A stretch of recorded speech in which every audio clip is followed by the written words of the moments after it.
Coach, again, a good start, but the rest of the game?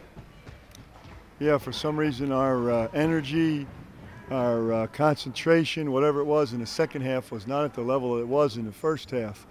The thing that we did in the second half, which really bothered me, was that we had so many times where we had trouble passing the ball, you know, to a guy in the post, to just another teammate, where they got their hands on the ball, or we just didn't complete the pass. I give them credit because their defense is good and they play aggressively, but at the same time, I just didn't think we would have that type of trouble passing the ball.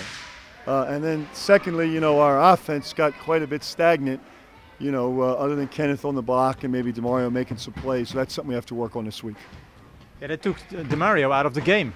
Yeah, I think right now, you know, teams are really defending him very well. In other words, they're doubling him, making him give the ball up, sending guys at him, and that's where the other guys that are on the court with him have to step up and make plays. You know, they have to put the ball on the floor, they've got to shoot shots so that some of the pressure is off him so that he's not having, every shot he takes contested by one or two people.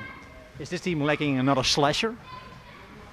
Well, you know, if in America, if Santa Claus was going to bring me a present, I know you all had Santa Claus here, but if my Santa Claus was going to bring me a player, certainly I'd love a slasher, a creative guy, you know, from that standpoint, because I think that's something that would help us.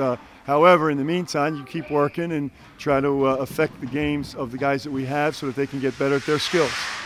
Still happy here?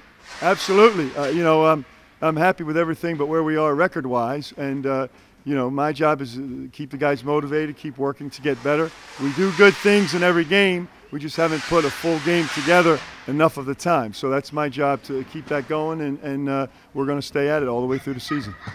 Aggressiveness. That was Coach Toon van Helfteren said about what he was missing in your team in the second half. That's what he said about our team? Yeah. When I asked him about it. Yeah. No, for some reason I think our team came out with a lot less aggressiveness in the second half. I'm not sure why, because we had that aggressiveness in the first half. So that's my job, I guess, as coach, to try to figure out why that was.